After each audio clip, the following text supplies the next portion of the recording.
In the small town of Riverbend, time once moved slowly, like the old clock on the church wall that everyone trusted more than their own watches. People woke up with the sun, not with alarms. Mornings smelled of fresh bread, with smoke, and strong black coffee. Children walked to school together, their laughter echoing between wooden fences, while adults greeted one another by name, never in a hurry. Thomas Reed was 19 that summer. His hands were already rough from helping his father at the mill, and his back ached in a way that made him feel older than his years. Yet his heart was full of dreams. In the evenings, after work, he would sit on the porch with his mother, listening to the radio and watching the sky turn orange and purple. News traveled slowly then, carried by letters, newspapers, and conversations on benches. On Sundays, the whole town gathered at the church, not only for prayer, but for connection. After the service, neighbors exchanged stories, shared pies, and planned the week ahead. No one spoke about the future too loudly. They lived in the present, believing tomorrow would resemble today. That summer felt endless. Thomas believed life would always follow the same quiet rhythm. He did not know that change was already approaching Riverbend, quietly but steadily, like a distant train heard only at night. Change arrived in small, almost invisible ways. First, the old blacksmith closed his shop, saying his hands could no longer keep up. Then a paved road replaced the dusty one leading out of town. Trucks appeared where horses once stood. People watched with curiosity, some with excitement, others with silent worry. Thomas began working longer hours at the mill. His father spoke less and listened more to the radio, especially when voices mentioned factories, cities, and opportunity. One evening, a letter arrived from Thomas's cousin in Chicago, filled with stories of tall buildings, electric lights, and wages that sounded unreal. His mother read it twice, then folded it carefully and placed it beside the family Bible. That night, Thomas walked through town, past dark windows and familiar doors. Every place held a memory. The store where he bought candy as a child, the bridge where he learned to fish, the bench where he once held Mary's hand for the first time. Mary had moved away the previous year, promising to write. Her letters came less often now. The town was the same, yet different. Thomas felt it in the air. Riverbend was no longer standing still. And for the first time, he wondered whether staying meant safety or simply fear of the unknown. The decision did not come quickly. Thomas struggled between loyalty and longing. His parents never pushed him, but their silence spoke loudly. They had built their lives in Riverbend, believing roots were stronger than wings. Still, his father finally said one evening, "A man should see the world at least once." When autumn arrived, Thomas boarded a bus with a single suitcase. The town gathered to say goodbye, pressing apples, letters, and blessings into his hands. His mother held him tightly, whispering that home would always wait. As the bus pulled away, Riverbend grew smaller, but heavier in his heart. City life was loud and unforgiving. Machines never slept, and faces changed daily. Thomas learned fast, worked hard, and sent money home. He wrote letters filled with careful optimism, hiding his loneliness. At night, surrounded by noise, he missed the silence of crickets and the slow evenings on the porch. Years passed. The world moved faster, and so did Thomas. When he finally returned to Riverbend, his hair showed gray, and his steps were slower. The town had changed, but it was still there.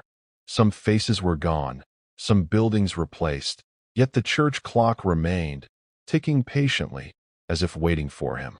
Thomas settled back into Riverbend, carrying the city within him, but choosing the quiet again. He repaired his parents' old house, planted a garden, and relearned the art of unhurried living. People welcomed him warmly, listening to his stories like children around a fire. Technology arrived eventually, televisions, telephones, later things Thomas never fully understood. But he noticed something important. The more the world rushed forward, the more people longed for what was lost. Neighbors stopped talking. Children stayed indoors. Silence changed its meaning.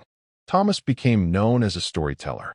On warm evenings, younger generations gathered to hear about a time when letters mattered, when promises were kept face to face, and when patience was not a weakness. He never spoke bitterly, only honestly. He often sat beneath the old church clock, watching shadows move slowly across the ground. Time, he realized, never truly speeds up. People do.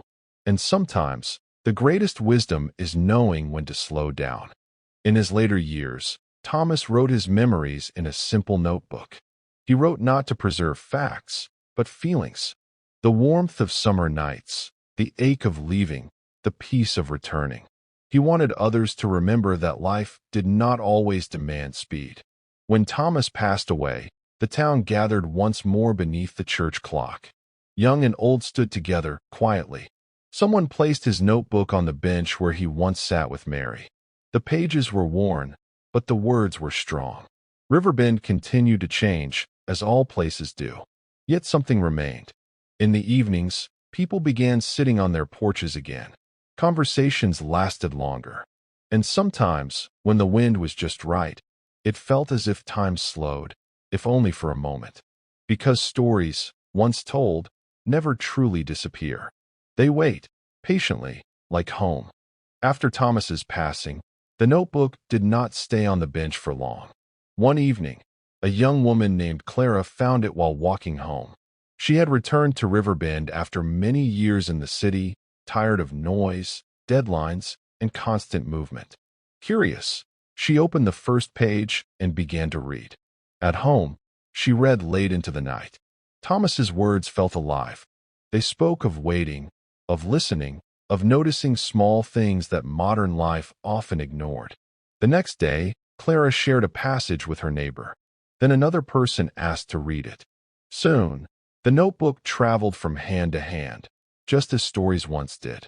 People began meeting again, not because they had to, but because they wanted to.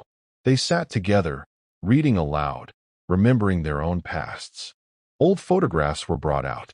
Forgotten names were spoken again. The town felt warmer, more human. The church clock still ticked steadily. It did not announce urgency, only continuity. Clara realized that Thomas had given Riverbend more than memories. He had reminded them how to live without rushing through life. And slowly, without announcements or plans, the town began to heal from years of quiet loneliness. Years later, Riverbend was still not perfect, but it was awake. Children played outside again. Neighbors stopped to talk. Even visitors noticed something different, an unspoken calm, a sense that time was respected here. Clara placed Thomas's notebook in the small-town library with a simple note: read slowly. No author's name, no dates, just words meant to be felt, not consumed. On quiet evenings, people still gathered beneath the church clock. They talked about the past, but they did not live in it. They understood now that memories were not chains, but guides. The future no longer felt frightening, because it did not demand forgetting. When the sun set over Riverbend, the light moved gently, just as it always had. And for those who paid attention, it felt clear. Life had never been about speed. It was about presence. Time had not changed. People had simply learned, once again, how to walk alongside it. The end.